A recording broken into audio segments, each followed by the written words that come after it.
Hey guys, tonight we begin with a cozy little picture of medieval Europe, say around 1275, somewhere in the rolling hills of England or maybe southern France. Imagine stone castles perched on cliffs, bustling markets with merchants hawking bread and knights clanking about in armor that probably smelled like a gym locker. You're thinking of hearty feasts, right? Tables groaning with roasted meat, fresh fruit, and tankards of ale. That's the medieval dream we all learned in school, full of chivalry and candlelight. But here's the twist. Life back then wasn't exactly a fairy tale. No fridges, no grocery stores, no delivery apps to save you when the pantry's empty. Food spoiled faster than your phone battery dies, and winter was coming always. So how did peasants keep their food fresh for months, with nothing but wits and some weird tricks? Could you survive a single season without your freezer or a quick run to the store? Spoiler, it's not as romantic as it sounds.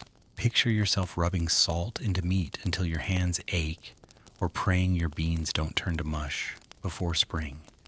It's like trying to save leftovers with no Tupperware, just vibes. So before you get too comfortable, take a second to like this video and subscribe, but only if you're into what I'm doing here. Drop a comment with your city and what time it is, where you are. I'm curious where you're drifting off tonight. Dim the lights. Maybe turn on a fan for that soft background hum, and let's ease into tonight's journey together. You're standing in a dim, smoky cottage in rural England around 1275, the kind of place where the walls are more mud than ambition, and the air's thick with the scent of damp straw and last week's stew. It's late autumn, and winter's creeping in like a nosy neighbor who knows you're hiding something good. You've got a pile of fish from the river and a slab of pork from the pig you slaughtered last week, but without some serious ingenuity, it'll rot faster than your Wi-Fi drops during a storm. Your weapon of choice. A small, gritty handful of salt worth more to you than a month of TikTok fame. In the 13th century, salt wasn't just for seasoning, it was practically money. In places like Cheshire by 1250, salt mines were the lifeblood of entire villages, and a single sack could trade for a cow, a plow, or maybe a fancy hat if you haggled well. You'd barter your best hen for a fistful at the market, and if you spilled even a grain, you'd dive for it like it's the last slice of pizza at a party. Why was salt the medieval MVP? It's simple but brutal. It stopped food from turning into a bacterial rave. You'd take that pork or fish and rub coarse salt into every crevice, your hands stinging like you've been scrolling through a bad breakup text thread. The salt pulls out moisture, leaving the meat dry as a desert, and about as welcoming to bacteria as a medieval tax collector. This dry curing trick could keep your food edible for months through snowstorms and lean times. Archaeologists have dug up salt from Roman times, around 100 BCE, still good enough to sprinkle on your stew, older than your grandma's fruitcake recipe, and twice as useful. That fish you salted in September, it's still good in March. Tougher than a bad day at work, but ready to keep you alive. Compare that to your modern fridge, which throws a fit if the power's out for a day, or your takeout leftovers, which start plotting revenge in under 48 hours. Storage was a whole operation. You keep your salt in a small ceramic pot, its lid sealed so tight it groans when you pry it open like it's judging your life choices. You stash it near the hearth, where the fire's warmth keeps the damp at bay. Moisture is salt's nemesis, and in England's soggy winters, that's a real fight.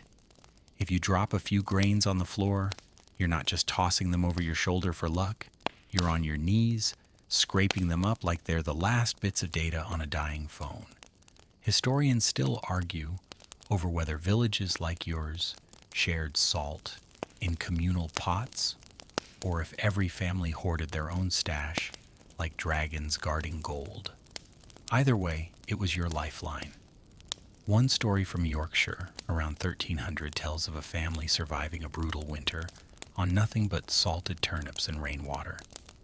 Imagine that diet, like living off kale smoothies with no Instagram filter to make it look cool. Salt didn't just save your food, it built entire communities. Villages sprang up around salt mines or coastal evaporation ponds where families toiled to scrape crystals from the earth or boil seawater into submission. By 1300, salt was worth more than gold. In some markets, try paying for your groceries with a smartwatch. Next time you're hungry, you'd ration it like a hawk, measuring out just enough to cure your meat, because running out meant your pantry was toast. In some regions, salt shaped whole economies with trade routes buzzing and markets humming over this gritty treasure. You'd track your supply closer than a modern parent monitors their kids' screen time, because one misstep could leave you hungry when the snow piled up. But it wasn't just about survival, it was about strategy. You'd rub salt into meat strips, maybe hang them from the rafters where the smoke from the fire added an extra layer of protection. The process wasn't quick. You'd spend hours, maybe days, working salt into every piece, your fingers raw, the air sharp with that mineral tang. When you were done, that meat was a fortress, ready to sit in your cellar until spring. And when you finally pulled it out in February, it wasn't exactly a 5-star meal. You'd slice into it, the knife scraping against a surface tougher than your uncle's war stories. The taste salty enough to make your tongue curl with a texture like chewing on a leather boot. But it was food. You'd dunk it in watery soup to soften it. Maybe add a sprig of wild herbs if you were feeling fancy. Compared to modern jerky, it was less snack and more survival ration, but it did the job. Salt's legacy went beyond the kitchen. It was a social glue, a reason for villages to form, for trade to thrive. In places like the Baltic coast, entire families dedicated their lives to salt production, passing down the craft like a family recipe. By 1275, salt markets were the medieval equivalent of a stock exchange, with prices fluctuating based on harvest yields or weather. If you were lucky, you'd buy your salt once a year at a big market, maybe in London or York, and guard it like a dragon hoarding treasure. If you ran low, you'd feel the panic like forgetting your phone charger before a long trip. And when famine hit, salt was the difference between scraping by and not making it at all. One account from 1315 during the Great Famine describes a family in Norfolk trading their only plow for enough salt to preserve a single pig. That's not just dinner, that's hope. So as you sit by the hearth, the fire casting shadows on your salt pot, you feel a flicker of pride. You've outsmarted winter, at least for now. That pork hanging above you, crusted with salt, is your ticket to spring. It's not glamorous. No Michelin stars here, but it's yours. And when you chew that tough, salty bite, you're not just eating, you're winning. But survival wasn't all about salt. Sometimes you needed something to make the endless winter days taste a little less grim, something to remind you of summer's warmth. That's where the hum of bees comes in, carrying a sweetness that could last forever. You're standing in a sun-warmed village in southern France around 1350, where the air hums with bees and carries the faint sweetness of lavender and wildflowers. It's late summer and the fields are alive with color, but you're already thinking about winter lurking like a tax bill you can't dodge. In your hands is a clay pot, cool and heavy, filled with honey golden, sticky, and worth more than your best pair of boots. This isn't the stuff you squeeze from a plastic bear onto your morning toast. In the 14th century, honey was a lifeline, a sweetener, a medicine, and a little piece of summer you could stash away for the bleak months ahead. Beekeeping was serious business here, and by 1350 villages from Provence to Tuscany treated honey like liquid gold. Archaeologists have cracked open Egyptian tombs from 2000 BCE and found honey still edible, as sweet as the day the bees made it. Try that with the yogurt in your fridge. It's probably staging a rebellion by now, furry with mold. Why was honey such a big deal? It's nature's perfect preservative, a bacterial death trap. Its low water content and high acidity make it a place where microbes check in but don't check out, like a roach motel for germs. You'd stir a spoonful into your morning porridge, turning a bowl of gray sludge into something that almost tricked you into thinking life was worth living. But honey wasn't just for eating. Slice your finger on that rusty plow, slather some honey on it. Its antibacterial powers could fend off infections better than the village healer who's probably still waving a chicken bone and chanting for good vibes. Modern hospitals still use medical-grade honey for stubborn wounds, so you're basically a medieval scientist without the fancy degree. You'd store this liquid treasure in sealed clay pots or wooden boxes hung high on the rafters to keep out sticky-fingered kids or sneaky rats. It's like hiding your snacks on the top shelf, except these snacks could outlast your entire village. Beekeeping wasn't just a chore, it was a lifestyle. By 1370, villages in southern France often pooled resources for communal hives, splitting the harvest like neighbors divvying up a pizza delivery. If you had a knack for finding wild honey, you weren't just another peasant, you were the village rock star, maybe even dubbed the bee whisperer at the market. Historians still debate whether these communal hives were more common than private ones, but either way, you guarded your honey like it was your Netflix password. A cracked pot or a damp corner could ruin everything, turning your precious stash into a fermented mess or an ant buffet faster than you can say bad planning. You'd check it daily, sniffing for that floral sweetness, making sure the lid was tighter than a medieval tax collector's grip.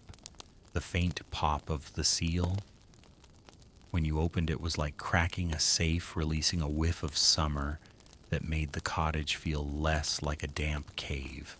When winter hit, honey was your secret weapon against the gloom.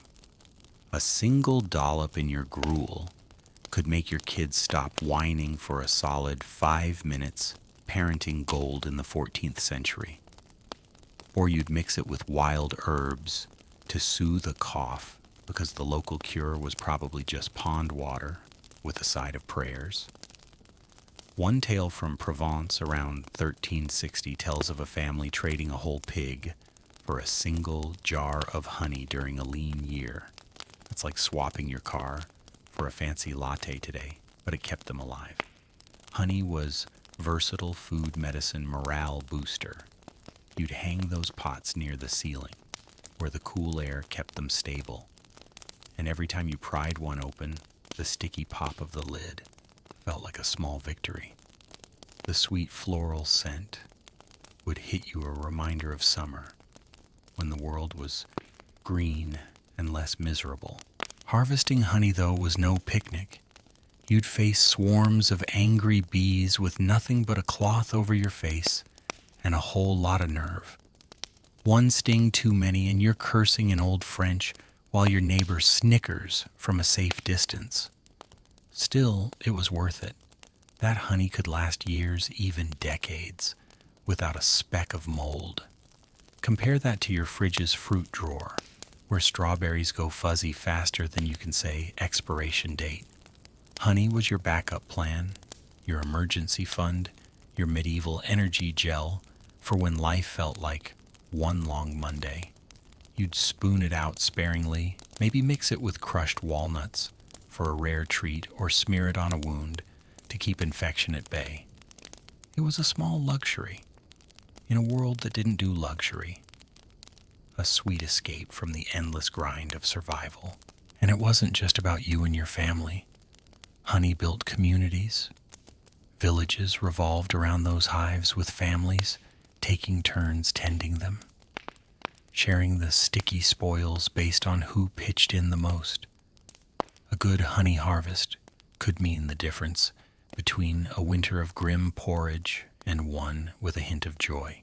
You'd see kids eyeing those hanging pots, plotting ways to climb the rafters, only to get caught and scolded. It was the medieval version of sneaking cookies, but with higher stakes. Honey's value went beyond the kitchen. Some villages even used it to barter trading jars for cloth or tools when coins were scarce. By 1350, a skilled beekeeper could hold their head high, knowing their craft kept the village fed and healthy. You'd hear the hum of bees, even in your dreams, a reminder that sweetness was possible, even in the darkest months. But honey wasn't just about taste, it was about strategy. You'd mix it with dried herbs or nuts to stretch it further, creating pastes that could double as food or medicine. In wealthier households, you might even see honey-sweetened breads for special occasions, though your own table was more likely to feature plain gruel with a precious drop of gold. Every spoonful was a calculation, a balance between today's comfort and tomorrow's survival. You'd ration it like a modern dieter counts calories, knowing that one jar had to last until spring. And when you did indulge, maybe sneaking a taste while the kids were asleep, the sweetness hit like a warm blanket on a cold night. It wasn't just food, it was hope, sealed tight against the frost. So as you stand in that cottage, the faint buzz of bees still echoing in your ears, you feel a flicker of pride. That honey pot isn't just a treat, it's a promise of better days. You've outsmarted winter, at least for now. But when you needed something to pair with that sweetness, something to make your winter stews feel like a real meal, you'd turn to another trick, one that took months to perfect and smelled like a mix of feet and ambition. Because in the medieval world, even your food had to be as tough as you were. You're in a chilly alpine village around 1280 where the air smells of pine and the faint funk of livestock. The mountains loom outside, and winter's already whispering threats of snow. Your cottage is cramped to the floor, a mix of dirt and straw that sticks to your boots like a bad decision. You're eyeing a heavy wheel of cheese hung from the rafters like a medieval chandelier. This isn't the soft, spreadable stuff you'd smear on a cracker today. No, this is hard cheese, the kind that could double as a doorstop or a blunt weapon if bandits show up. In 13th century Italy and Northern Europe, hard cheese was a survival staple, a protein-packed lifesaver that could sit through a whole winter without turning into a science experiment. By 1280, places like the Alps were perfecting cheeses, think early Parmesan or aged Gouda precursors that could last a year, tough as nails and twice as valuable. Making this cheese was no quick errand. You'd start with milk goat sheep or cow, depending on what animals you could afford to keep. After heating it, you'd add rennet, maybe from a calf's stomach, and watch the milk curdle like a bad mood. Then came the hard part, pressing out every drop of moisture and adding salt. So much salt, it'd make a modern nutritionist clutch their pearls. You'd knead it, press it, and let it sit in a cool, dark corner for months. 6, maybe 12, until it was denser than your neighbor's grudge. The salt and thyme turned soft curds into something you couldn't slice without a knife and a prayer. By 1290, these cheese wheels were so hard, you'd shave off slivers with a blade. each piece a gritty, tangy burst of protein for your winter soups. It was like carving a rock, but one that kept you alive. Storage was a craft all its own. You'd wrap the cheese in clean cloth, maybe seal it with beeswax if you were feeling fancy, and hang it from the rafters to keep it safe from nibbling mice. The air needed to circulate or mold would sneak in like an uninvited guest. Some families built special cabinets with carved ventilation holes, early versions of cheese caves that screamed, "We take this seriously." You'd check it weekly, sniffing for that sharp, foot-like aroma, making sure no rodent had turned your protein stash into their personal buffet. Historians still debate whether cheese-making tricks spread through trade routes or popped up independently across Europe. But either way, you were grateful. One wheel could be gallons of summer milk, preserved for when the cows went dry and the goats started giving you side-eye. When winter hit, that cheese was your lifeline. You'd shave thin slivers into a watery gruel, turning a sad bowl of mush into something that actually filled your belly. It wasn't gourmet, think less artisanal charcuterie, more. I'm not starving yet. The flavor was intense, like a punch you didn't see coming, but it delivered protein and fat when fresh meat was a distant memory. You'd share it sparingly, maybe trading a chunk for some firewood at the market.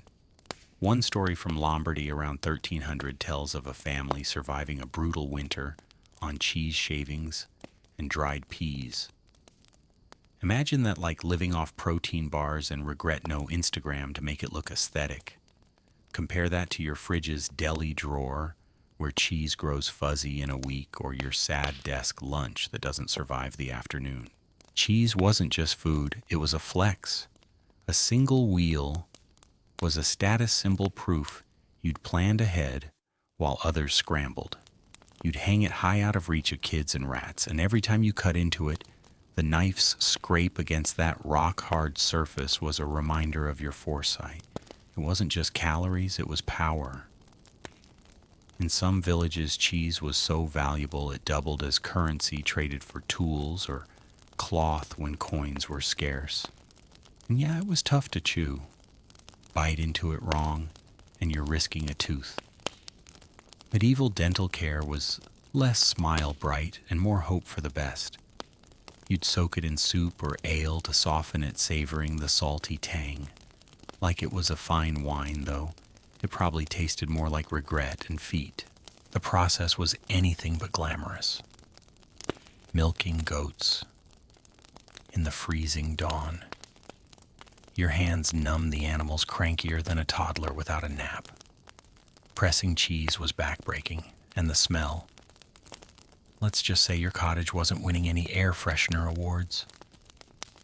The air was thick with the sour tang of curds, the kind of scent that lingers in your clothes like a bad decision. But when you cracked open that wheel in February, the faint, nutty aroma hitting your nose, you knew it was worth it. That cheese could keep you going when the world outside was frozen solid. It wasn't just food, it was survival, one shave at a time. You'd sit by the hearth, the fire casting shadows on the rafters, and feel a flicker of pride. You'd outsmarted winter, at least for now. But cheese wasn't the only trick up your sleeve.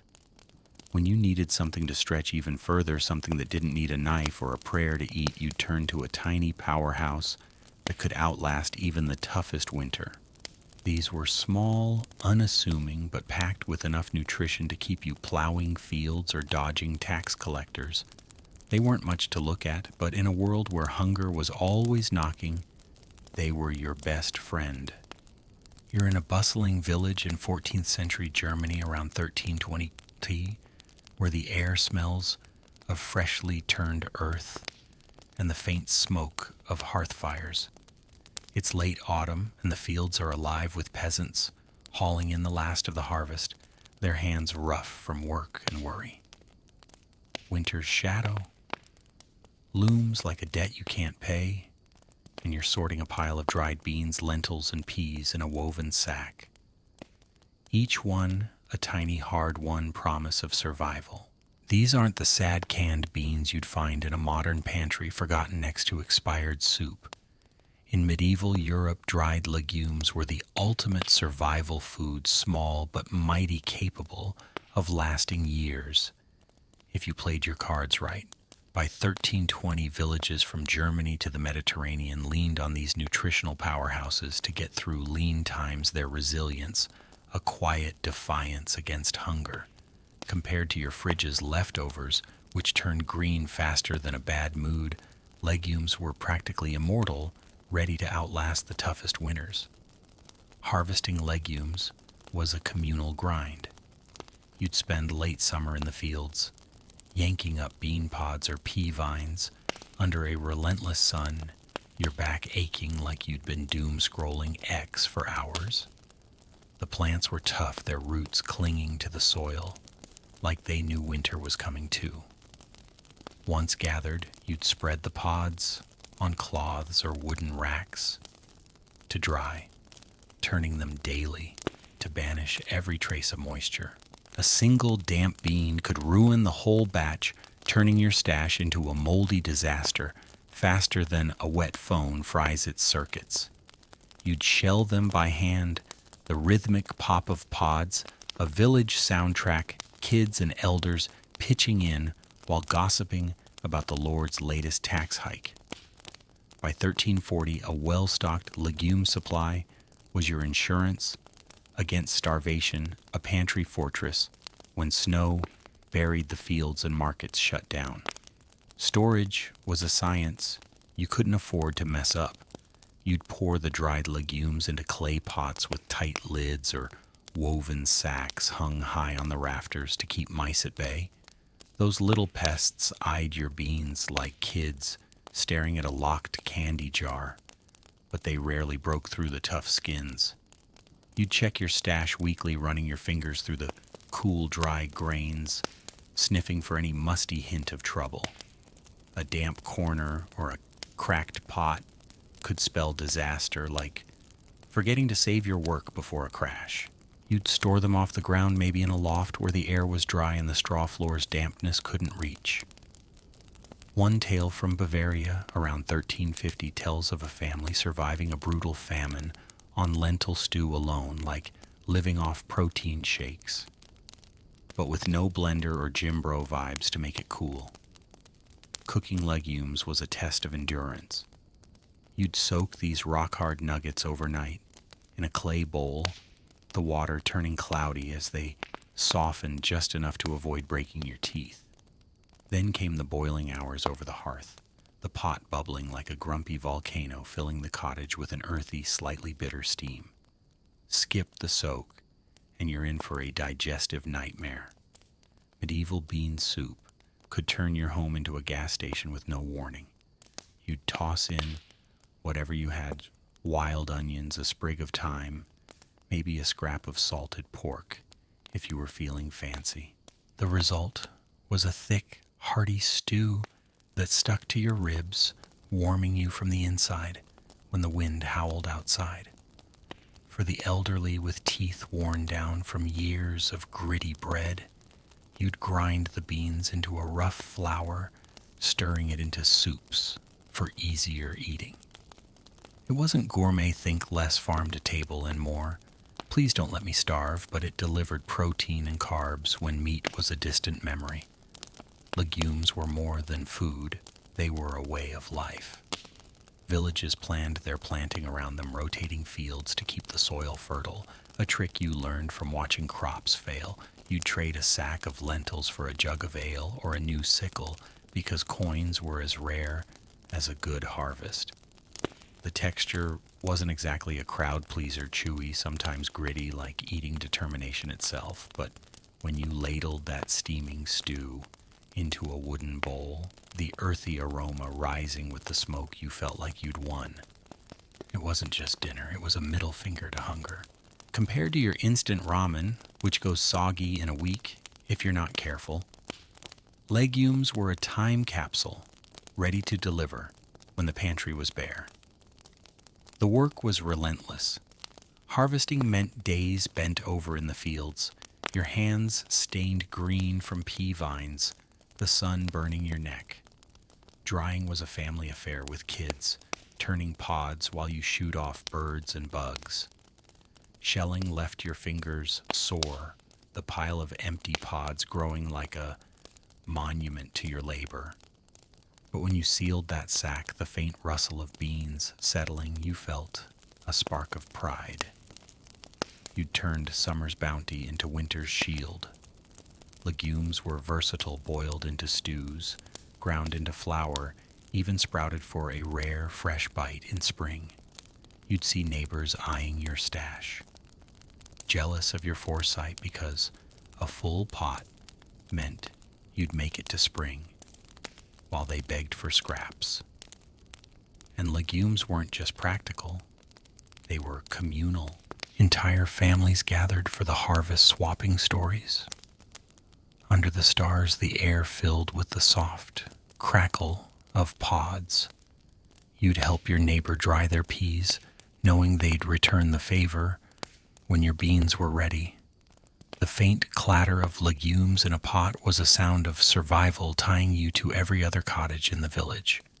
When you ate them, the slow chew forced you to savor each bite, a meditation on resilience. You'd share with your kids, their wooden spoons clinking against bowls, the cottage warm with the hearth's glow. It wasn't fancy, but it was enough. You'd ladle out a portion, the steam curling in the firelight, and feel the weight of winter lift just a little.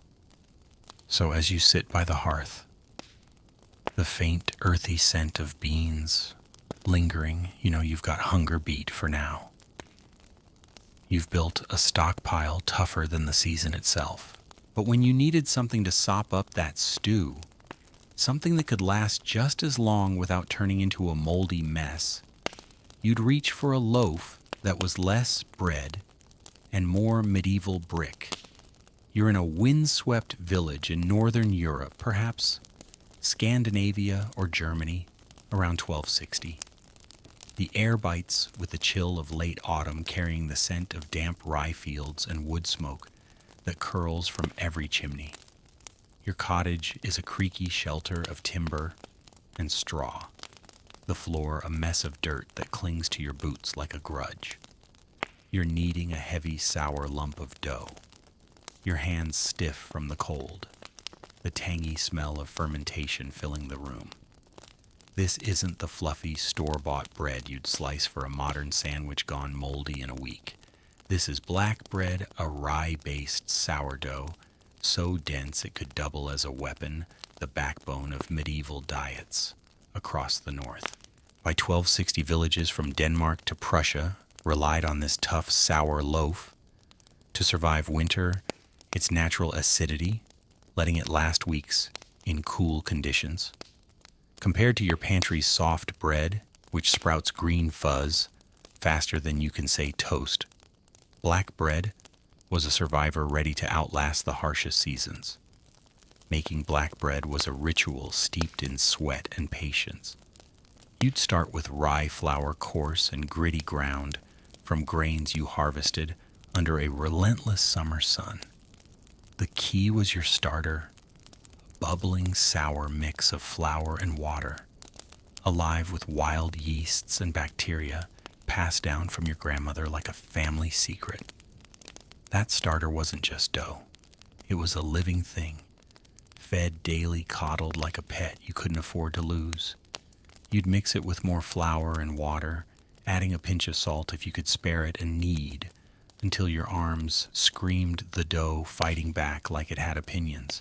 By 1270, villages shared communal ovens, stone beasts, fired up for baking days that felt like a festival. You'd carry your dough to the oven, trading gossip with neighbors as the heat turned your loaf into a dark, crusty brick, its surface cracked like parched earth. Compared to your oven's pre-sliced loaves, this was a labor of love and necessity, a loaf that demanded respect. Storage was a careful dance. You'd stack the cooled loaves on high shelves or hang them in cloth sacks, keeping them dry and safe from rodents who'd gnaw through anything for a bite.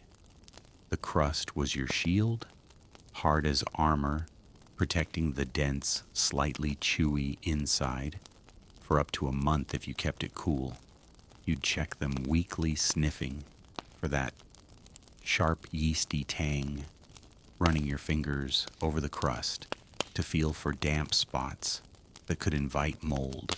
When the bread got too hard to bite, usually by week 3, you'd dunk it in soup or ale, softening it enough to avoid a trip to the tooth puller, whose office was a stool and a pair of rusty pliers. One tale from Sweden, around 1280, tells of a family surviving a brutal winter on stale black bread and watery broth, like living off granola bars, and regret with no corner store to save you. Historians debate whether sourdough's nutritional perks, like breaking down phytic acid to unlock minerals, were a happy accident or something. Peasants pieced together through centuries of trial and error, but you just knew it kept you fed. Eating black bread was less a meal and more a commitment. You'd tear off a piece, the crust cracking like a bad joke, and chew through its sour, heavy texture, the flavor hitting like a warning shot. It wasn't a crowd pleaser modern foodies might call it challenging, which is code for tastes like survival, but it delivered carbs and a bit of protein enough to fuel a day of chopping wood or dodging the Lord's tax collector. You'd eat it with whatever you had, maybe a smear of cheese or a dip in bean stew, savoring the faint tang that reminded you of the starter's magic. When it turned rock hard, you wouldn't waste it. Stale bits went into soups for extra bulk or got tossed to the pigs because wasting food was a sin in a world where hunger was always knocking. Compared to your sandwich bread, which goes stale faster than a viral meme, black bread was a fortress, unyielding and reliable. Black bread wasn't just sustenance, it was culture. Villages planned baking days like military campaigns. Families pooling wood to keep the oven roaring, kids hauling water, while adults shaped loaves. You'd trade a loaf for a handful of dried peas or a favor because coins were as rare as a good harvest. The communal oven was a social hub where you'd hear who owed rent or whose cow went missing the air, thick with the scent of baking rye. A good loaf was a point of pride, proof you'd mastered the starter and the fire. You'd carry it home, the weight in your arms, a promise of survival, its crust still warm from the oven. The faint, sour aroma as you broke it open was a reminder of the village's strength, every loaf a shared victory against the cold. The work was grueling. Harvesting rye meant days in the fields, your hands blistered the stalks, sharp enough to draw blood. Grinding flour with a quern was a workout that left your shoulders aching, the cottage filled with dust that clung to your skin like a second shirt. Feeding the starter was a daily chore, a delicate balance of flour and water to keep it alive without turning it into a funky science experiment. Baking meant hauling dough to the oven, waiting your turn, in a crowd, and praying the fire was hot enough to do its job. But when you pulled that loaf from the heat, its dark crust gleaming, you felt a spark of pride. You'd turned grain into gold, a stockpile that could carry you through the leanest months. And black bread was versatile. You'd crumble it into stews for extra heft, turning a thin broth into a meal. On good days, you'd slice it thin and pair it with a scrap of hard cheese, a feast that felt almost luxurious. For the sick or elderly, you'd soak it in warm ale, making it soft enough to gum down. The sourness wasn't just flavor. It was protection, the starter's acidity, keeping mold at bay When other breads surrendered, you'd see kids gnawing on crusts, their faces smeared with flour, while you portioned out the day's share. The faint clink of a knife against the loaf was a sound of survival, tying you to every other cottage in the village. It wasn't fancy, think less artisan bakery, and more we're not starving yet, but it was enough. So as you sit by the hearth, the faint yeasty scent of black bread lingering, you've got hunger. Beat for now. You've got a stack of loaves, each one a testament to your planning.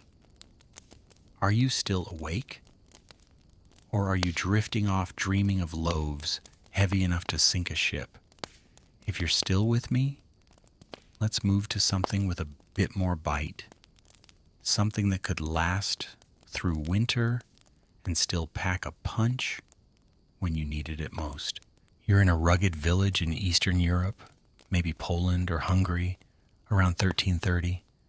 The air's thick with the acrid bite of smoldering oak and the heavy primal scent of autumn slaughter. Your cottage is a haze of smoke, the fire crackling as you hang strips of pork high above the flames, their surfaces glistening in the flickering light. This isn't the neatly packaged bacon you toss into a modern skillet gone slimy in a week without a fridge.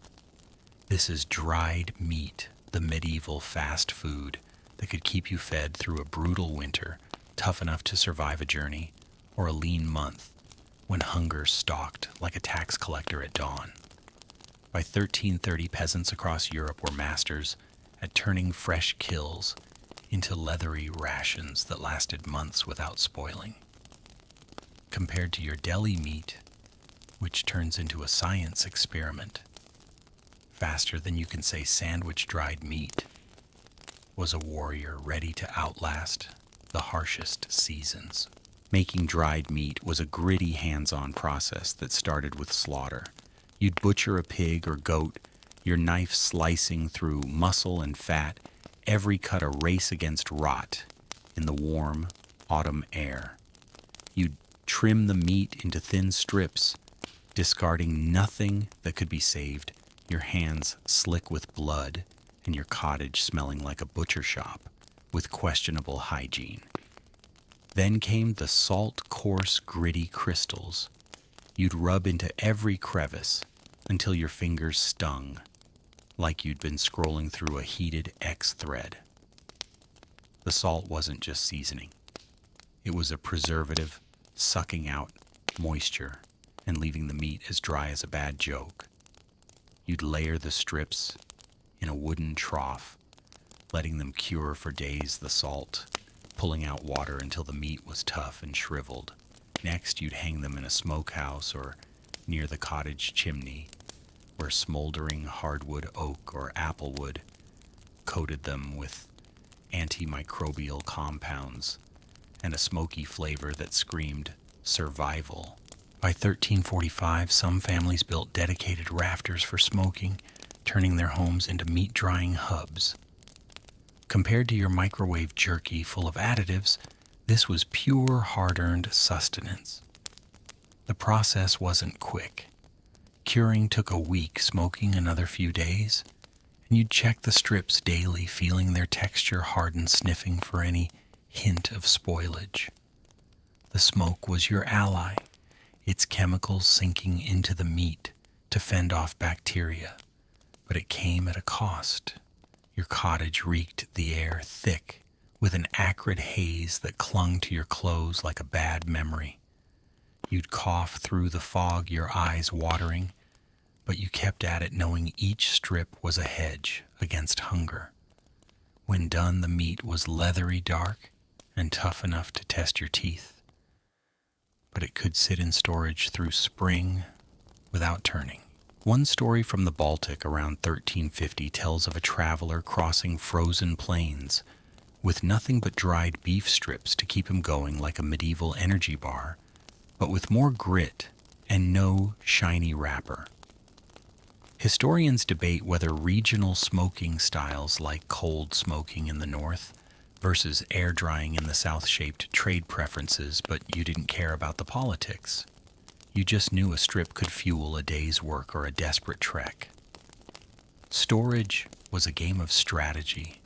You'd pack the dried meat in wooden barrels, layering it with dried peas or grain to soak up any stray moisture, or hang it in cloth sacks high on the rafters where rats couldn't stage a heist. You'd check it often, running your fingers over the tough surface, sniffing for any rancid whiff. Though the salt and smoke made spoilage a distant threat. The key was keeping it dry. Moisture was the enemy, and a damp corner could ruin your stash faster than a bad harvest. You'd store it away from the hearth's heat, maybe in a cool loft where the air was still and the straw floor's dampness couldn't reach. The faint, smoky scent as you opened a barrel was a reminder of the fire that made it a nod to your foresight.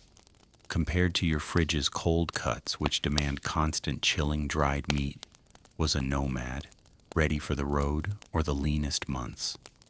Eating dried meat wasn't a 5-star experience. You'd pull a strip from storage, the texture like chewing a leather belt, the salty, smoky flavor hitting like a punch to the tongue. Bite wrong, and you're risking a tooth. Medieval dental care was less smile bright and more hope for the best. You'd soak it in stew to make it less like a dental challenge, the meat softening just enough to blend with beans or barley. On the road, you'd gnaw it dry, maybe pairing it with a chunk of flatbread for a meal that kept you moving. It wasn't gourmet, think less charcuterie board and more survival ration, but it delivered protein and fat when fresh meat was a memory. Travelers swore by it, carrying strips in leather pouches, knowing they'd stay good even if they got lost for weeks. One strip could keep you going through a long day of plowing or a night huddled in a snowstorm, like a medieval protein shake with zero marketing hype. Dried meat was more than food, it was currency. Villages valued it so much that a good batch could trade for a new axe or a bolt of cloth when coins were scarce. You'd barter carefully, knowing a single barrel could see you through a famine. The work was brutal.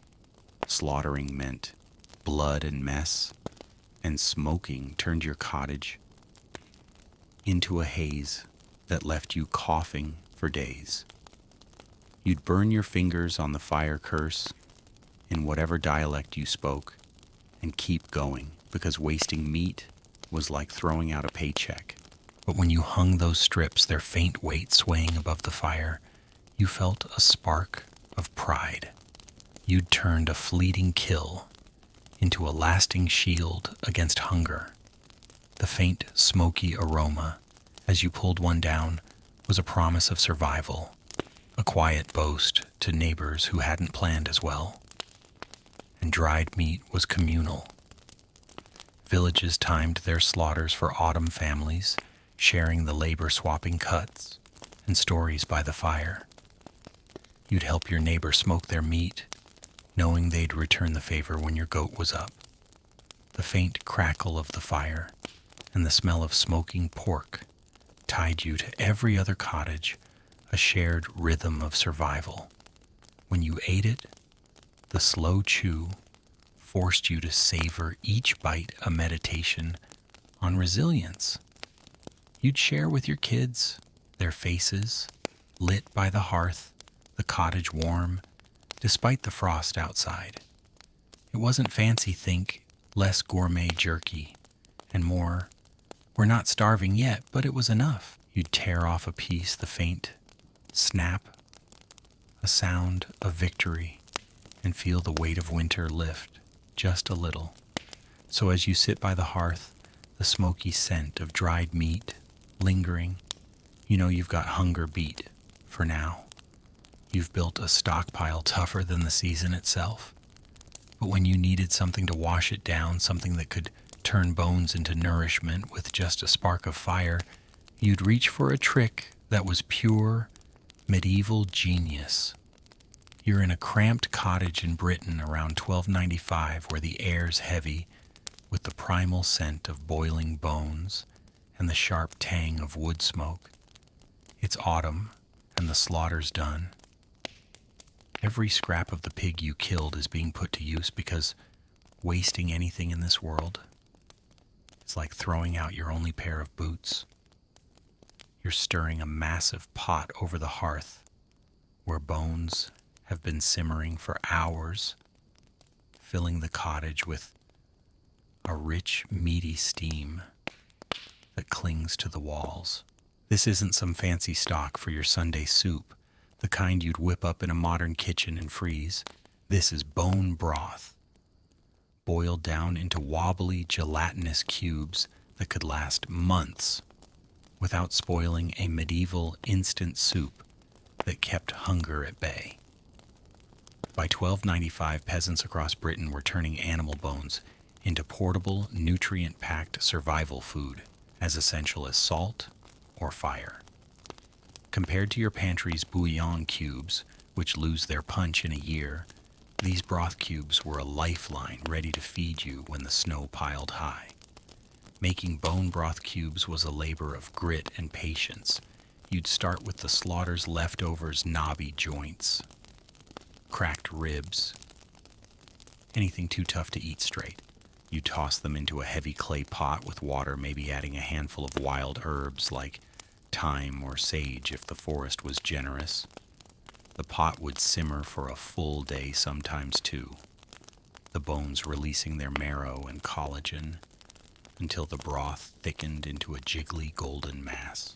It looked like something between modern Jell-O and that mystery container in your fridge you're too scared to open. You'd strain it through coarse cloth to remove bone fragments, the steam scalding your hands as you worked. Once cooled, you'd pour the broth into shallow wooden trays or clay dishes, letting it set like a medieval science project.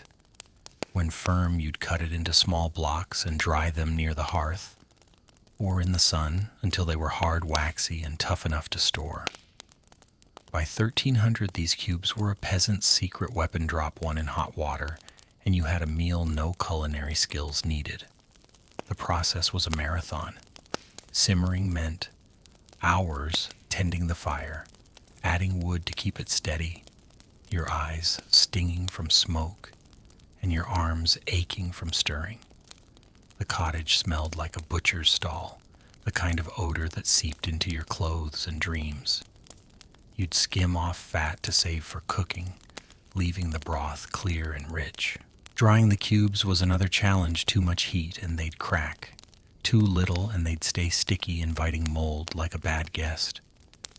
You'd turn them daily, praying for dry weather, because a damp day could ruin everything faster than a dropped phone loses signal. But when you held those finished cubes, their smooth, waxy texture cool in your palm, you felt a spark of pride. You'd turned scraps into survival, a stockpile that could outlast the leanest months. Compared to your instant soup packets, which go stale in a humid cupboard, these were a fortress ready for the worst. Storage was a game of precision. You'd wrap the dried cubes in clean linen or pack them into clay pots with tight lids, keeping them safe from dampness and hungry critters. You'd stash them on high shelves, away from the floor's damp straw, checking weekly for any hint of mold or rancidity. The cube's low water content made spoilage rare, but a cracked pot or a wet corner could undo your work like a bad save in a game. You'd store them in the coolest part of the cottage, maybe a loft, where the air was still and the hearth's heat couldn't reach. One tale from Yorkshire around 1310 tells of a family surviving a brutal winter on broth cubes and wild herbs, like living off instant ramen, but with no flavor packets and a lot more effort. Historians debate whether this trick was a widespread peasant innovation or limited to certain regions, but You didn't care about the academics. You just knew a single cube could turn a pot of water into a meal that kept your kids from crying. Using the cubes was as simple as it got a blessing when winter mornings felt like a personal attack. You'd toss one into boiling water, watching it dissolve into a warm, savory broth, the faint herbal scent rising with the steam. If you had anything to add, dried peas, a sad carrot, a scrap of flatbread, it became a feast. If not, the broth alone was enough, delivering protein and minerals, when fresh food was a memory. You'd sip it from a wooden bowl, the warmth spreading through your chest, chasing away the cold that seeped through the cottage walls. Travelers loved them, carrying a few cubes in a leather pouch for campfires on long journeys, knowing a hot meal was just a flame away. One cube could restore a sick child or a weary farmer like a medieval energy shot with no caffeine buzz. Compared to your modern broth, which needs a fridge to survive, these cubes were a nomad's dream, light and unyielding. Bone broth wasn't just food, it was a way of life. Villages timed their slaughters for autumn, with families sharing the labor, swapping bones and stories by the fire. You'd help your neighbor boil their broth, knowing they'd return the favor when your pig was up. The faint gurgle of the pot was a sound of survival, tying you to every other cottage in the village. You'd see kids eyeing the cracklings you skimmed off, begging for a crunchy bite, their sticky fingers a constant hassle. The cubes were versatile, dissolved into soups, mixed with grains for a thicker meal, or even crumbled into porridge for extra flavor. You'd barter a handful for a new pair of mittens or a jug of ale, because coins were as rare as a good harvest. The faint, meaty aroma as you opened a pot was a reminder of the animal that gave it a nod to the cycle of survival. The work was messy and relentless. Slaughtering meant blood and chaos, and boiling bones turned your cottage into a steamy haze, the air thick with the smell of marrow and effort. Straining the broth left your hands greasy, your patience thinner than the cloth you used. You'd burn yourself on the pot curse in whatever dialect you spoke and keep going, because wasting bones was like throwing out a paycheck. But when you sealed that pot, the faint thud of the lid, a promise of security, you felt a spark of pride. You turned the last of the slaughter into something that could carry you through the cold. The waxy texture of a cube under your fingers was a testament to your foresight, a quiet boast to neighbors who hadn't planned as well. And bone broth was communal. Entire families gathered for the slaughter, the air filled with the clatter of knives and the laughter of shared work. You'd share your broth cubes with a sick neighbor, knowing they'd do the same when your kids caught a cough. When you used one, the soft hiss as it hit the water was a sound of resilience, a reminder that you'd planned smarter than the season. You'd ladle out the broth, the steam curling in the firelight, and watch your family gather their wooden spoons ready. It wasn't fancy, think less gourmet kitchen and more. We're not starving yet, but it was enough. You'd sip it slowly, the faint herbal tang, a nod to the forest, and feel the weight of winter lift just a little. So as you sit by the hearth, the meaty scent of broth lingering, you've got hunger beat for now. You've built a stockpile, tougher than the season itself. But when you needed something to eat on the go, something that didn't need cooking or a campfire, you'd reach for a natural treasure that came with its own armor, ready to outlast even the longest winter. You're in a sunlit grove in southern Europe, maybe Italy around 1360, where the air hums with the rustle of walnut trees and the faint buzz of late summer. The ground is strewn with hard green husks, and you're gathering them like a squirrel racing against winter's clock. The sun warms your back as you fill a woven basket, each walnut a tiny vault of sustenance. These aren't the neatly shelled nuts you'd toss into a modern salad gone stale in a month without a seal. In the 14th century, walnuts were a peasant's lifeline. Their tough shells, nature's perfect packaging capable of lasting over a year. With no fuss, no salting, no drying, just pure resilience. By 1360, walnut trees dotted southern Europe from Tuscany to Provence, and villages treated them like living pantries, their bounty a hedge against hunger. Compared to your fridge's apples, which turn to mush, faster than a bad tweet fades, walnuts were a fortress, ready to outlast the bleakest seasons. Harvesting walnuts was a communal scramble. You'd head to the grove in autumn, racing birds and rodents for the best nuts, claiming your favorite tree, like it's a prime parking spot. Some families planted walnuts near their homes, a long-term bet for their grandkids' winters. The trees standing like silent sentinels. You'd knock the nuts from low branches with a stick, the soft thud of husks hitting the ground. A village rhythm kids giggling as they dodged falling shells. The green husks stained your hands, a stubborn brown, like ink from a medieval quill.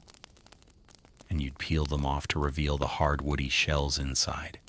You'd spread the nuts on cloths to dry in the sun, turning them daily to banish moisture, because a damp walnut could mold faster than a forgotten gym bag. By 1375, a well-stocked walnut supply was a badge of foresight, like having a full pantry before a storm. Storage was simple but crucial. You'd pile the dried walnuts into mesh sacks or woven baskets hung high on the rafters to keep mice from turning your stash into their winter buffet. Some families stored them in clay jars.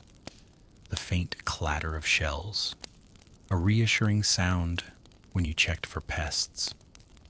You'd inspect them weekly, shaking each nut to hear the loose rattle of the kernel, sniffing for any musty hint of trouble. The shells were your allies, their tough armor shrugging off insects and dampness when other foods surrendered. One story from Umbria around 1380 tells of a family trading a sack of walnuts for a new plow during a lean year, like swapping your laptop for groceries today. Historians debate whether walnut cultivation spread through monasteries or trade routes, but you didn't care about the politics. You just knew a handful could keep you going when the pantry was bare. Eating walnuts was a small victory in a hard world. You'd crack one open with a stone, the sharp snap echoing like a tiny fanfare, and pry out the buttery, slightly bitter kernel. The texture was dense, the flavor a mix of earth and richness, nothing like the bland, pre-shelled nuts you'd find in a modern store. You'd chew slowly, savoring the fats and protein that fueled you through a day of harvesting or dodging the Lord's tax collector. Kids loved them, pestering you for a share, like they'd beg for candy today, their fingers sticky with nut oil.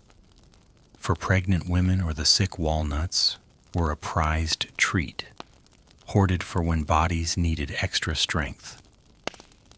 You'd give them sparingly, knowing a single nut was a burst of energy, like a medieval protein bar with no wrapper. Compared to your trail mix, which goes stale in weeks, walnuts were a time traveler, carrying summer's bounty into winter's grip. Walnuts weren't just snacks, they were a way of life. You'd grind them into coarse flour for sauces, mixing it with vinegar or honey for a rare treat that felt like a holiday. Some villages baked walnut bread, a luxury that made your usual rye loaf look like a sad cousin. The work was brutal, grinding nuts by hand gave you forearms like a blacksmith, and cracking shells left your fingers sore and littered with splinters. But when you stirred those ground walnuts into a dish, The rich, oily aroma filling the cottage, you felt like a culinary genius. You'd share the bread with your family, the faint crunch of nuts, a reminder of the grove, even when snow buried the world outside. Walnuts were currency too. Barter a sack for cloth or a new knife when coins were scarce.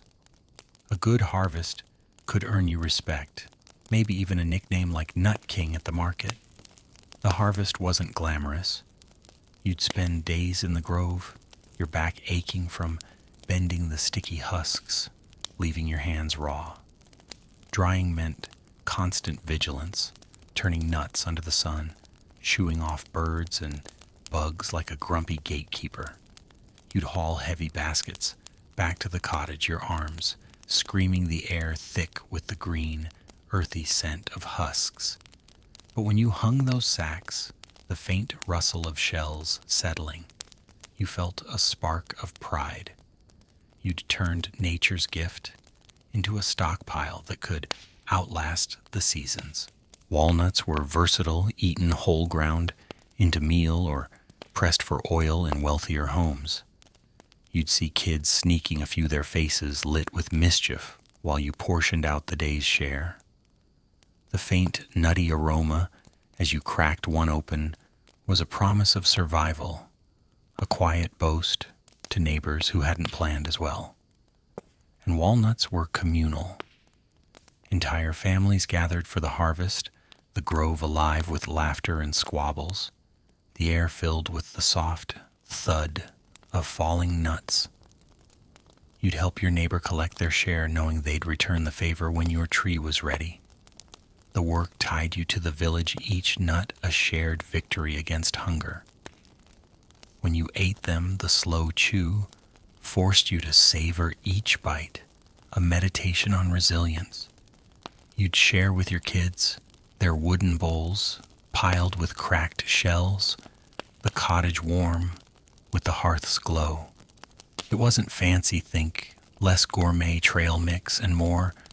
We're not starving yet, but it was enough. You'd crack another nut, the faint snap, a sound of triumph, and feel the weight of winter lift just a little.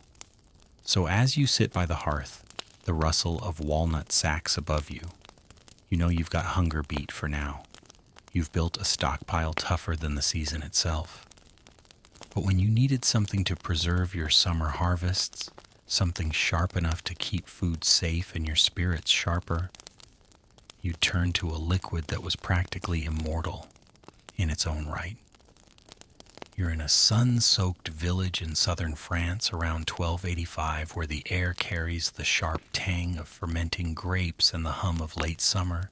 Your cottage is a jumble of clay jugs and wooden barrels, each sealed tight to keep a precious liquid from turning your home into a nasal assault zone. This isn't some fancy balsamic you'd drizzle on a modern salad. This is vinegar, the medieval kitchen's immortal acid, a preservation superstar that could make vegetables, fruits, and even eggs last months without a hint of spoilage. By 1285, households from Provence to Tuscany were turning sour wine or fruit juice into this tangy miracle, a liquid so potent it never went bad because it was already bad in the best possible way.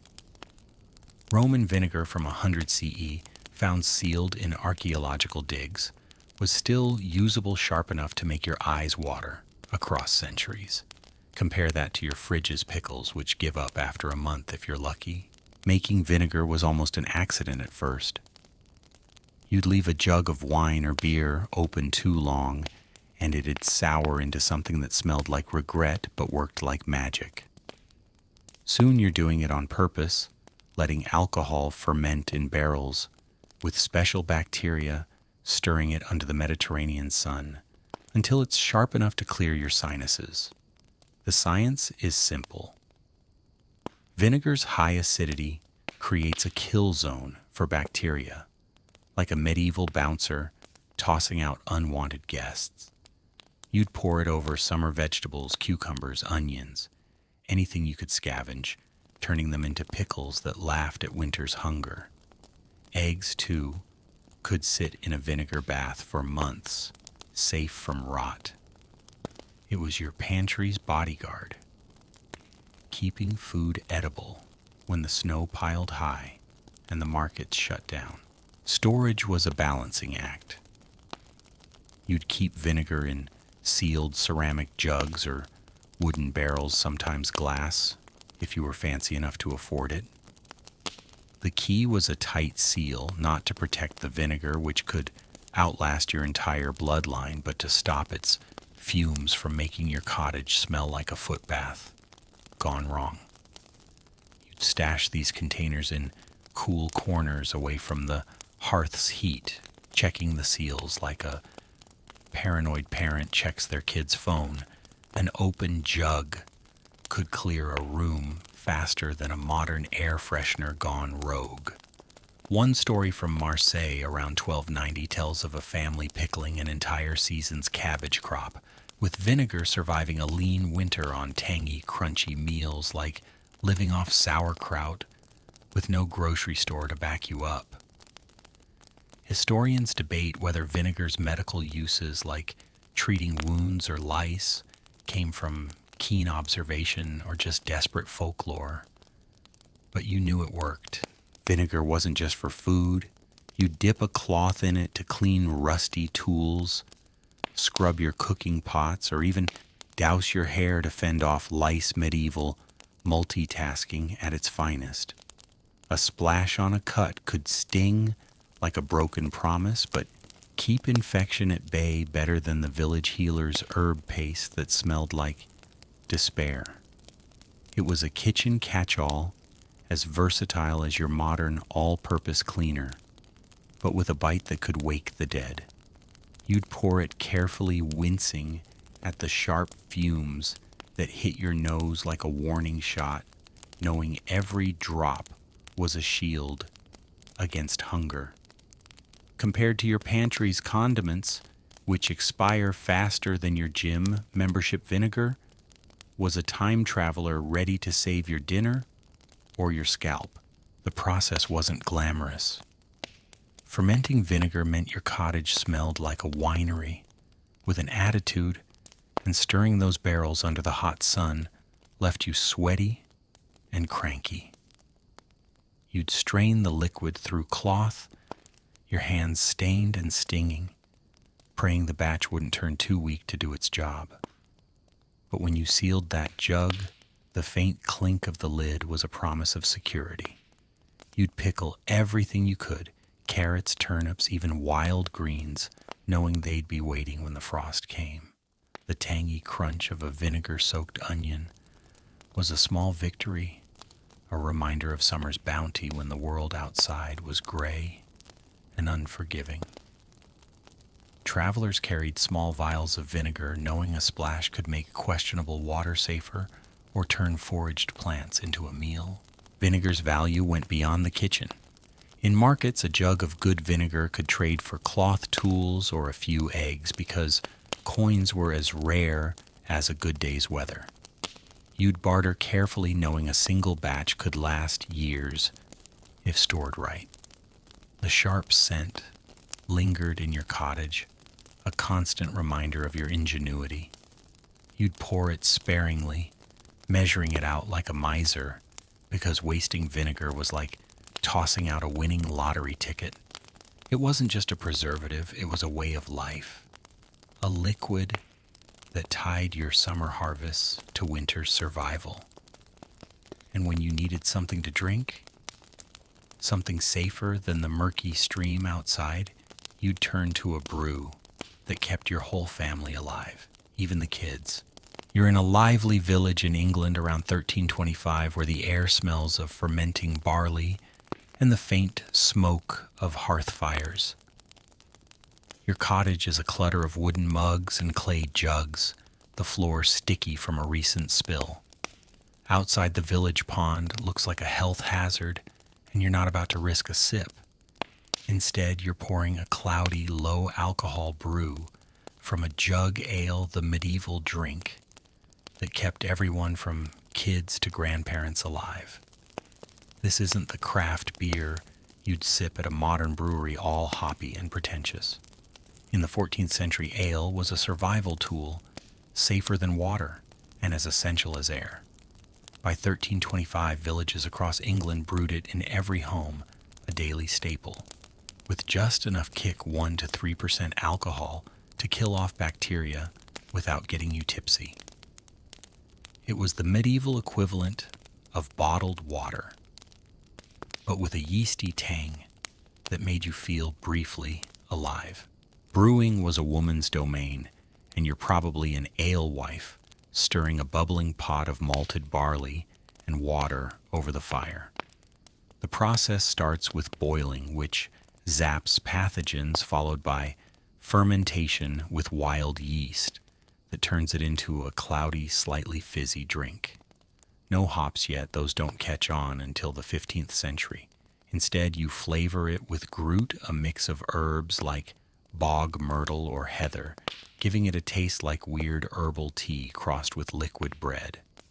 By 1340, alewives like you were the original craft beer influencers, hanging a bush on a pole outside your door to signal fresh ale for sale, no Instagram needed.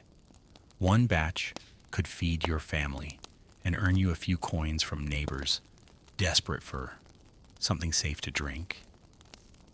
Compared to your tap water, which is probably fine, but boring medieval ale was a lifeline in a world where water could kill you faster than a bad decision.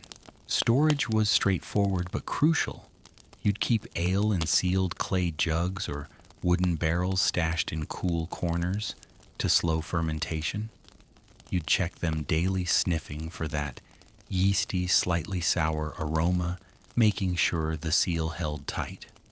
A leaky jug could turn your ale into vinegar faster than you can say bad batch. Ale didn't last long, maybe a week before it turned funky, so you brewed small batches, often keeping the village hydrated. One story from Norfolk around 1330 tells of a family surviving a winter on ale and dried peas when the local stream froze over, like living off energy drinks and trail mix, but with more grit. Historians debate whether ale's popularity was purely about safety or because people just liked the buzz, but you knew it kept the village standing. Drinking ale wasn't just about avoiding dysentery. A quart could pack 400 calories, enough to fuel a day of plowing fields or dodging the Lord's tax collector. Kids drank it too, no judgment in a world where water was a gamble. The taste wasn't exactly refreshing. Think murky herbal soup with a hint of fizz. You'd sip it from a wooden mug, the faint clink of clay against table, a small comfort.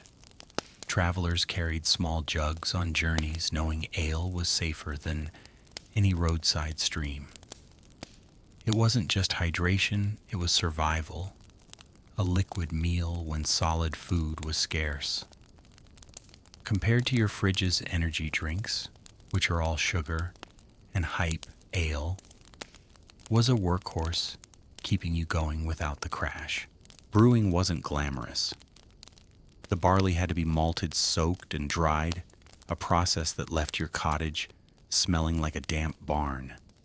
Stirring the mash meant hours over a hot fire, your arms aching, the air thick with steam and grain dust. But when you poured that first mug, the yeasty scent rising, you felt a spark of pride. You'd turned simple ingredients into something that kept your family alive. Ale was more than a drink, it was community. Alewives like you were the heart of the village, trading surplus for cloth or tools when coins were scarce. A good batch could earn you respect, maybe even a nickname like Brew Queen at the market. So as you sit by the hearth, the faint fizz of ale in your mug, you know you've outsmarted the world's dirty water.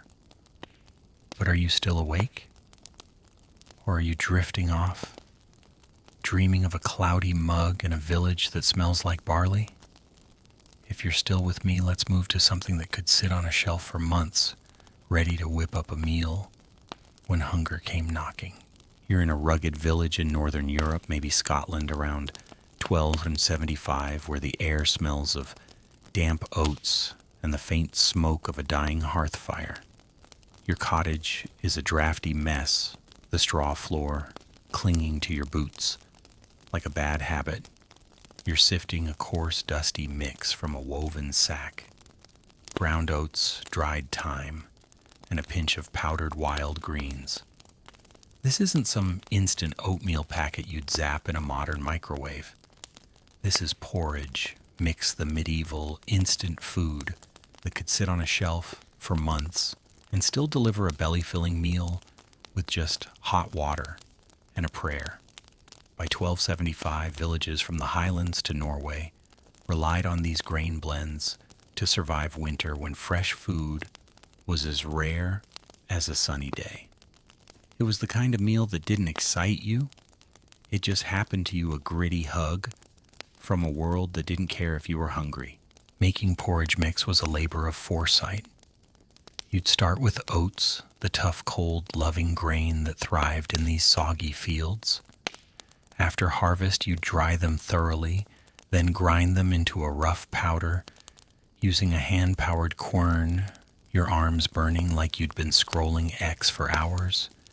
To make it more than just bland dust, you'd add dried herbs, thyme, sage, maybe mint if you were feeling fancy, and sometimes powdered root vegetables like wild parsnips scavenged from the forest.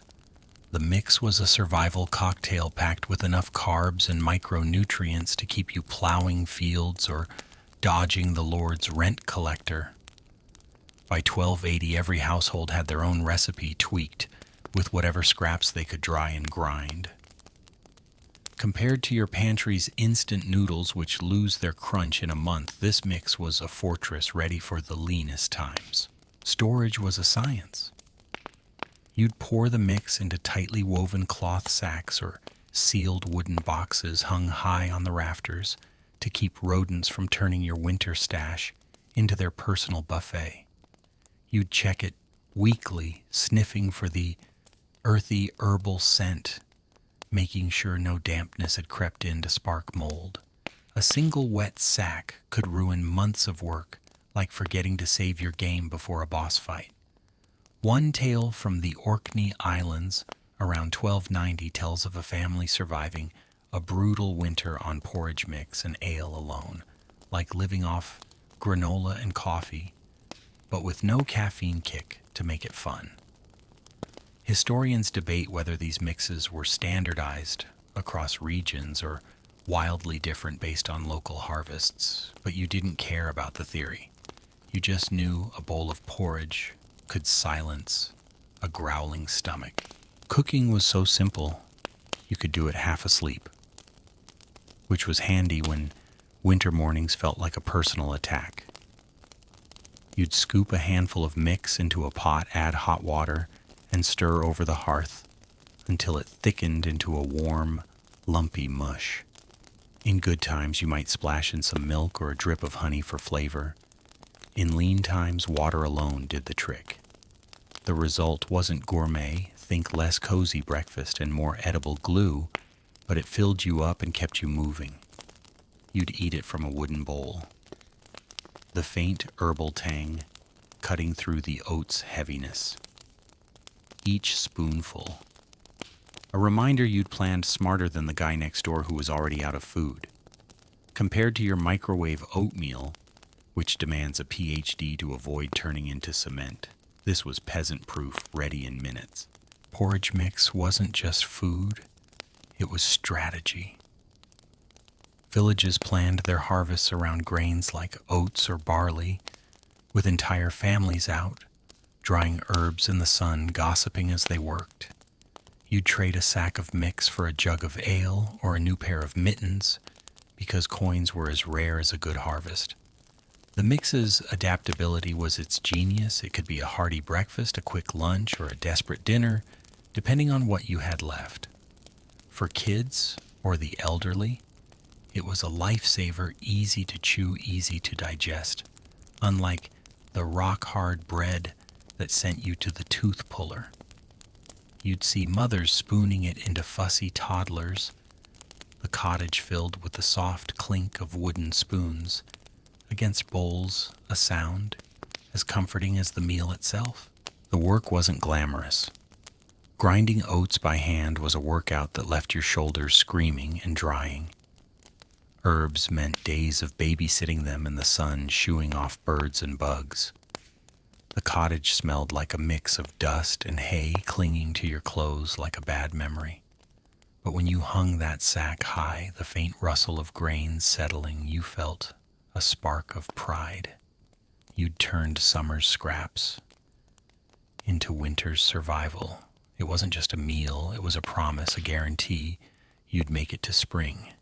And when you needed something even tougher, something that could laugh at pests and time alike, you'd reach for a grain that was practically armored for the fight.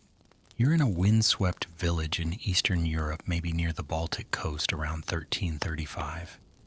The air's sharp with the scent of sea salt and drying barley, and your cottage feels like it's one gust away from crumbling.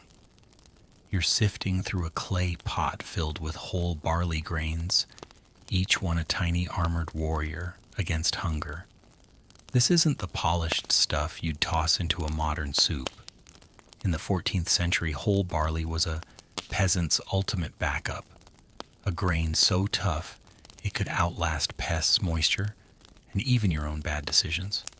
By 1335, villages from Poland to Estonia leaned on barley's stubborn resilience to survive lean winters, its natural hull, a built-in shield that laughed at spoilage. Compared to your pantry's rice, which bugs invade faster than you can say meal prep, barley was a fortress ready to sit until you needed it most. Harvesting barley was a back-breaking race against time. You'd work the fields in late summer, cutting stalks under a relentless sun, your hands blistered from the sickle. After threshing, you'd dry the grains thoroughly, spreading them on cloths or wooden racks to banish every hint of dampness. One wet grain could spark mold, ruining your winter stash. Like a bad tweet ruins a reputation. You'd store them in ceramic pots or woven sacks kept off the ground to foil mice who'd give up on barley's tough hulls faster than they'd chew through softer wheat. By 1340, a well-stocked barley supply was your insurance against famine, a pantry stronghold when snow buried the fields. You'd check it weekly, listening for the dry rattle of grains, sniffing for any musty whiff of trouble. Though barley's armor rarely failed, cooking barley was a test of patience. You'd soak the grains overnight, then simmer them for hours over the hearth, the pot gurgling like a grumpy neighbor.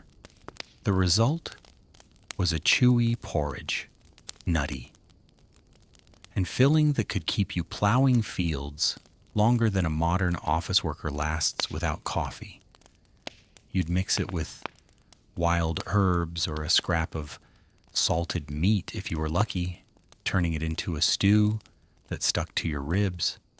For a variety, you'd grind it into flour for flatbreads or sprout it for ale because water from the local stream was about as safe as a medieval surgeon's knife.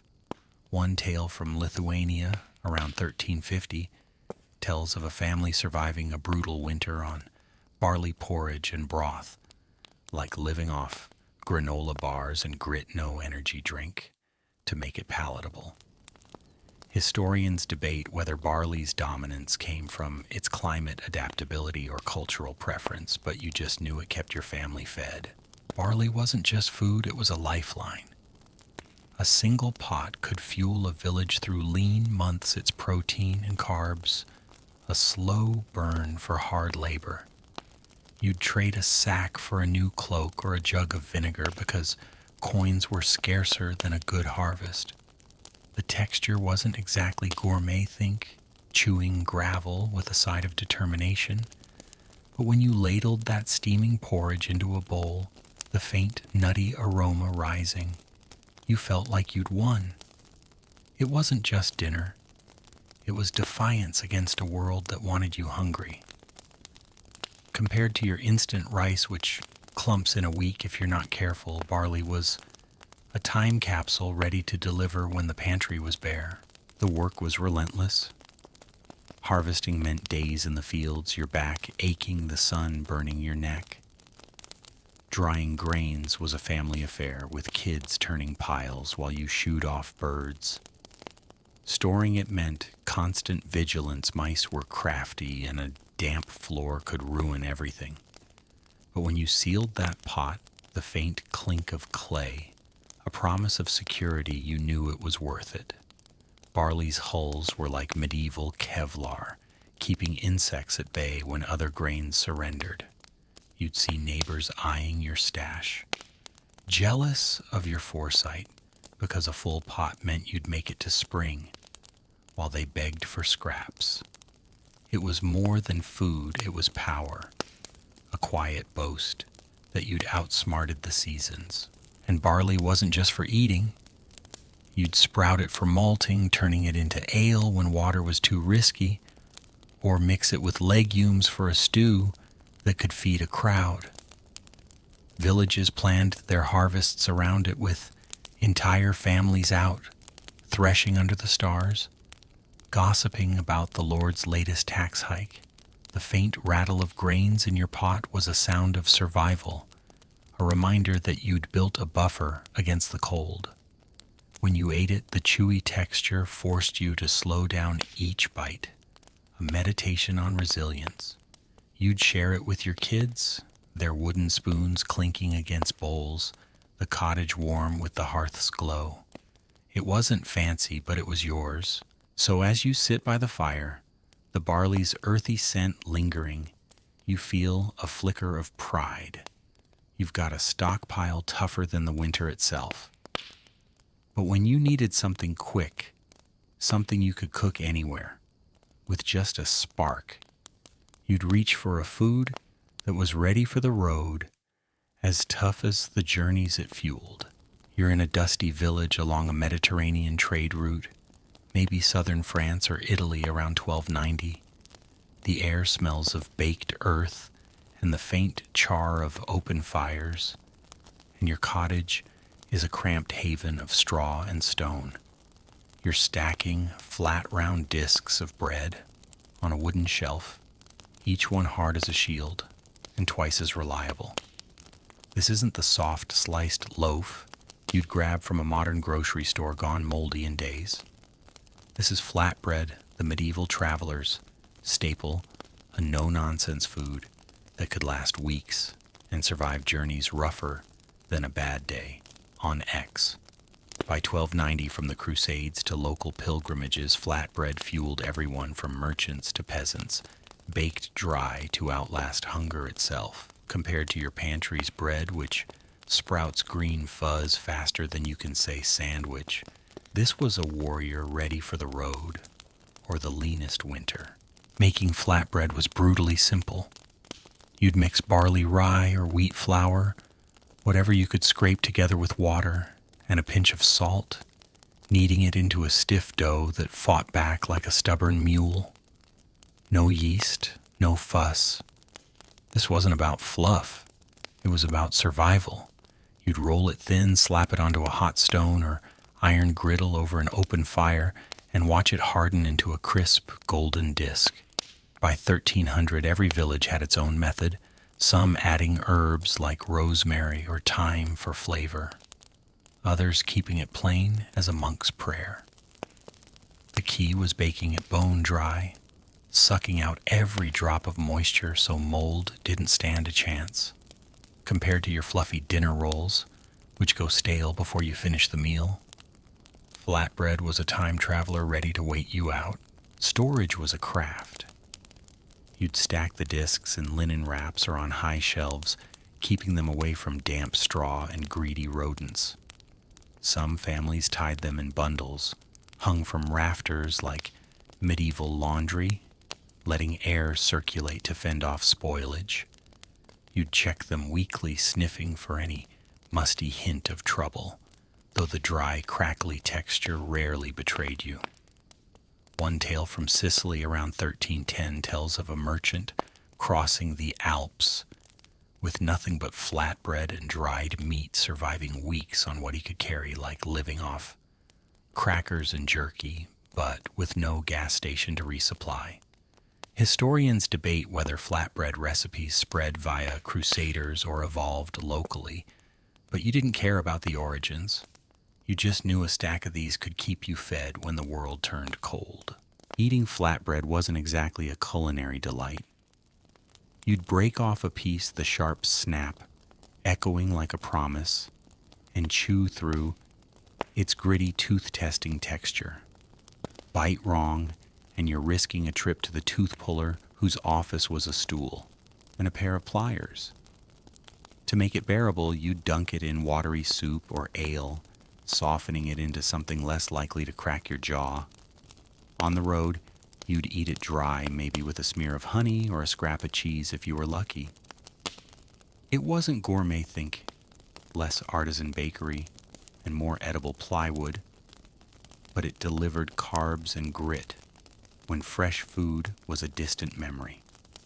Compared to your trail bars, which crumble in a week, flatbread was a fortress, portable and unyielding. Flatbread's real magic was its versatility. At home, you'd crumble it into stews for extra bulk, turning a thin broth into a meal. On journeys, it was your lifeline, light enough to carry in a sack, but tough enough to survive a mule's bad day. Villages baked it in communal ovens, families crowding around like it's a medieval potluck trading gossip while the fire roared. You'd barter a stack for a jug of vinegar or a new pair of gloves because coins were as rare as a good lord. The faint, toasted aroma as you broke one open was a reminder of the hearth, even miles from home. Travelers swore by it, knowing a few discs could mean the difference between reaching the next town or starving on a muddy trail. The work wasn't easy. Kneading dough by hand was a workout, your arms screaming as the flour clung to your skin like a second shirt. Baking meant hours by a scorching fire. Your face flushed the air thick with the scent of char and grain. You'd watch each disc like a hawk, flipping it at just the right moment to avoid a burnt offering. But when you stacked those flatbreads, their edges clicking softly, you felt a spark of pride. You'd built a stockpile that could outlast the seasons, a quiet boast to neighbors who hadn't planned as well. It was more than food, it was freedom, letting you hit the road or hunker down without fear of an empty belly. So as you sit by the fire, the faint crackle of a flatbread in your hands, you know you've got hunger beat for now. But when you wanted something sweet, something to lift your spirits, when winter dragged on, you'd reach for a treat that was as tough as your flatbread, but tasted like summer itself. You're in a vibrant village in southern France, around 1365, where the air hums with the scent of ripe berries and the buzz of late summer. The sun beats down on your cottage, a patchwork of stone and straw, as you stir a steaming pot of mashed fruit over the hearth. Your hands are stained red from blackberries and apples, and the room smells like an orchard in full bloom. This isn't some fancy jam you'd spread on toast today, gone bad in weeks without a fridge. This is fruit leather, the medieval sweet treat that could last through winter, a chewy burst of summer you could stash away for months. By 1365, peasants from Provence to Catalonia were drying fruit pulp into these tough portable strips, a candy-like lifeline for kids and travelers alike. Compared to your pantry's fruit snacks, which turned sticky in a month, fruit leather was a survivor, ready to outlast the coldest days. Making fruit leather was a sticky, sun-soaked process. You'd start with whatever fruit you could gather, blackberries, apples, plums, maybe wild pears if the forest was kind. You'd mash them into a thick pulp, simmering it over the fire to kill off bacteria and coax out the sweetness. Sugar was a rich man's dream, so you relied on the fruit's natural sugars, maybe a drizzle of honey if you'd braved the bees. Once the pulp was smooth, you'd spread it thin on clean cloths or wooden trays, setting them in the sun to dry for days. You'd watch like a hawk, shooing off flies and praying for clear skies, because one rain could turn your work into a moldy mess. By 1370, families perfected the art rolling the dried sheets into tight strips or cutting them into squares, each piece a chewy promise of better days. Compared to your modern fruit roll-ups full of dyes and preservatives, this was pure, gritty genius. Storage was simple, but vital. You'd wrap the fruit leather in clean linen or stuff it into clay jars, keeping it safe from dampness and hungry mice. You'd hang the bundles from rafters high above the straw floor, checking weekly for any sticky spots that might invite mold. The dry, leathery texture was your ally, shrugging off spoilage like a knight in armor. One story from Bordeaux around 1380 tells of a family trading a stack of fruit leather for a new plow during a lean year, like swapping your phone for groceries today. Historians debate whether fruit leather was a peasant innovation or borrowed from Middle Eastern trade routes. But you didn't care about the origins. You just knew a strip could lift your kids' spirits when winter's gloom set in. Eating fruit leather was a small joy in a hard world. You'd tear off a piece, the faint crackle of the dried pulp, a quiet thrill, and chew through its sweet, tangy toughness. It wasn't soft, like modern candy. Think more like fruit-flavored leather testing your jaw, but rewarding your taste buds. Kids loved it, pestering you for a strip, like they'd beg for gummies today, their sticky fingers a constant hassle. On the road, you'd carry a few pieces in a cloth pouch, a quick energy hit when foraging failed. You'd share it sparingly, maybe trading a strip for a sip of ale at a market. The flavor was a time machine carrying you back to summer's warmth, when the world outside was gray and frozen. Compared to your energy bars, which crumble in a backpack, fruit leather was a traveler's dream, light and unyielding.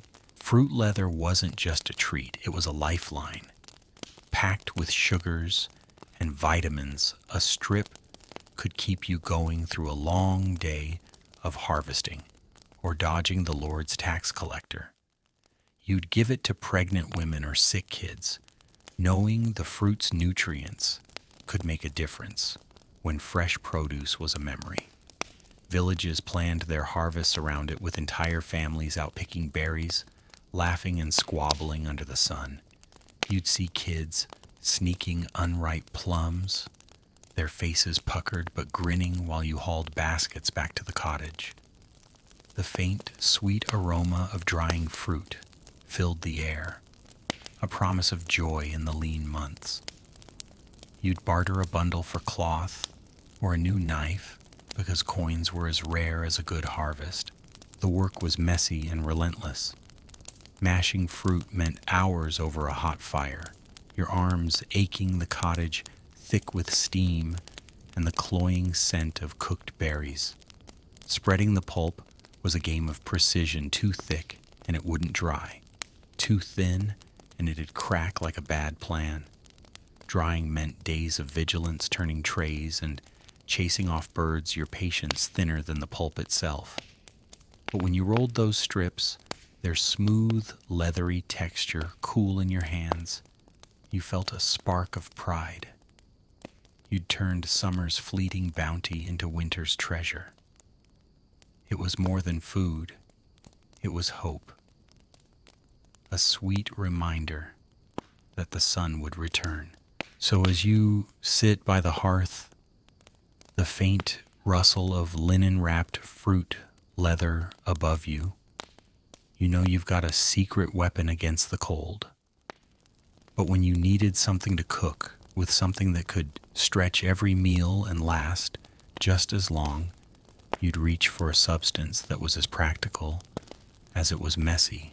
You're in a smoky cottage in northern Europe, maybe England or Denmark, around 1285. The air's thick with the sizzle of melting fat and the sharp tang of autumn slaughter. Your hands are greasy, and the hearth fire casts flickering shadows on the straw-strewn floor. You're pouring a warm, liquidy mess from a pot into a clay crock, careful not to spill what's basically your winter lifeline. This isn't the olive oil you'd drizzle on a modern salad or the butter you'd slather on toast.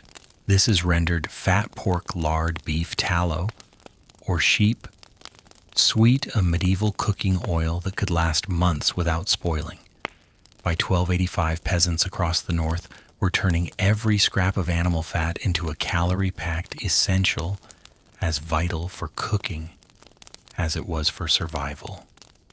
Compared to your fridge's cooking spray, which sits forgotten until it's rancid, rendered fat was a workhorse ready to stretch your meals through the bleakest months. Rendering fat was a gritty, greasy ordeal. After slaughtering a pig or cow, you'd collect every bit of fat, slippery slabs from the belly knobby chunks around the kidneys and chop it into small pieces. You'd toss them into a heavy pot over a low fire, letting it melt slowly for hours, the cottage filling with a rich, meaty aroma that clung to your clothes like a bad decision. You'd stir patiently, skimming off cracklings, crispy bits you'd save for stews or sneaky snacks.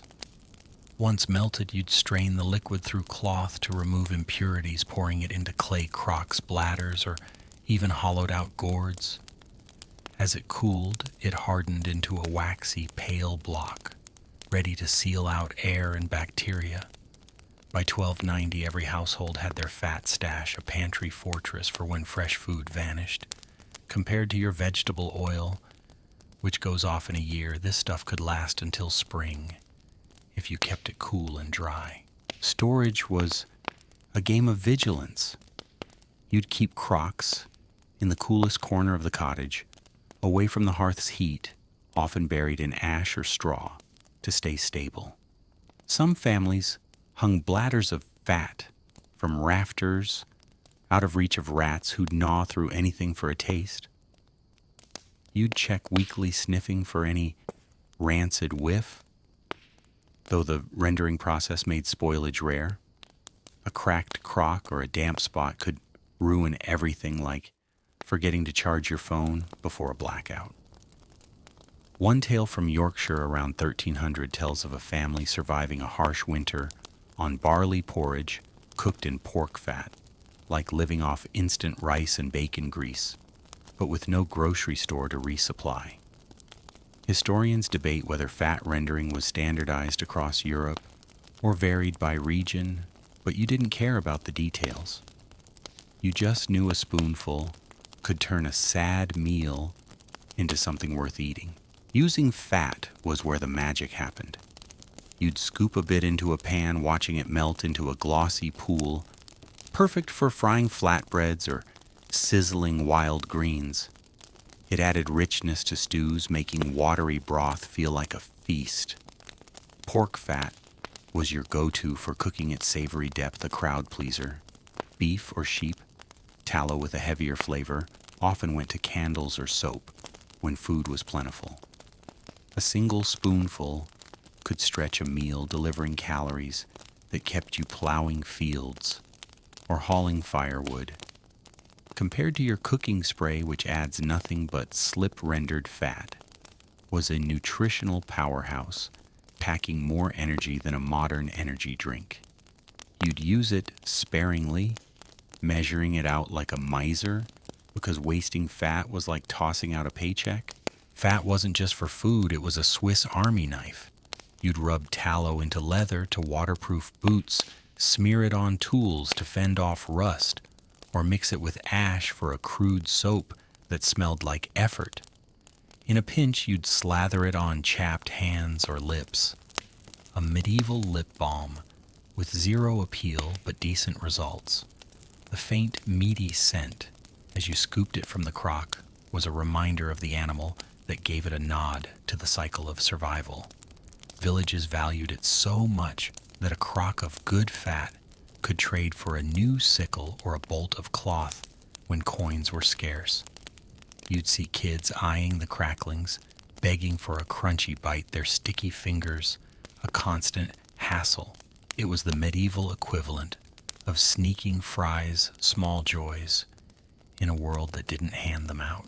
The work was messy and relentless. Slaughtering meant blood and chaos, and rendering fat turned your cottage into a greasy haze, the air thick with the smell of melting animal. Straining it left your hands slick, your patience thinner than the cloth you used. You'd burn yourself on the pot curse in Old English and keep going because every drop was a hedge against hunger. But when you sealed that crock, the faint thud of the lid, a promise of security, you felt a spark of pride. You'd turned scraps into gold, a stockpile that could carry you through the cold. The waxy texture under your fingers was a testament to your foresight, a quiet boast to neighbors who hadn't planned as well. And fat wasn't just practical, it was communal. Villages timed their slaughters for autumn, with families sharing the labor-swapping cracklings and stories by the fire. You'd help your neighbor render their fat, knowing they'd return the favor when your pig was up. The faint sizzle of fat in a pan was a sound of survival, tying you to every other cottage in the village. When you cooked with it, the rich aroma filled the room, drawing your family to the table, their wooden spoons ready for whatever you'd managed to make. It wasn't fancy, think, less gourmet kitchen and more. We're not starving yet, but it was enough. You'd ladle out a stew, the fat's sheen catching the firelight, and feel the weight of winter lift just a little. So as you sit by the hearth, the faint crackle of the fire and the greasy scent of a fresh crock nearby, you've got hunger beat for now. You've turned the last of the slaughter into something that'll last, something that'll keep your family fed when the snow piles high. But when you needed something to wash it all down, something to keep everyone from kids to elders safe and hydrated, you'd reach for a drink that was more than just a beverage. It was life itself. You're in a quiet medieval kitchen, England 1370, the fire crackling softly, its embers painting the room in a warm amber hush. The air carries whispers of smoky meat, earthy barley, and the faint tang of vinegar, a lullaby of survival. Outside, winter's frost claws at the shutters, but inside you're safe, wrapped in the stillness of a cottage that smells of straw and resilience. The rafters creak under sacks of legumes, crocks of fat and loops of fruit leather, each a silent vow against hunger. This isn't your modern kitchen with its humming fridge and fleeting leftovers. It's a sanctuary built by hands that turned summer's fleeting gifts into winter's enduring strength. Reflect on the peasants' ingenuity. Without freezers or plastic, they wove a tapestry of survival. They dried beans to outlast years, smoked meat to defy rot, and boiled bones into cubes of hope. Every walnut cracked, every loaf baked, was a lesson in resourcefulness, a dance with nature's rhythms. You feel their grit in the faint rustle of a grain sack, their wisdom in the clink of a sealed jar. Modern conveniences, your microwave, your canned soup, seem small against their triumphs, yet they remind you to cherish the ease they bring. The fire pops a gentle nudge toward rest. Your stores are safe, your family fed. Their resilience lives in you, a quiet strength to carry forward. As the embers fade, the kitchen softens into shadow, and you drift, held by the warmth of a world that endured. Good night.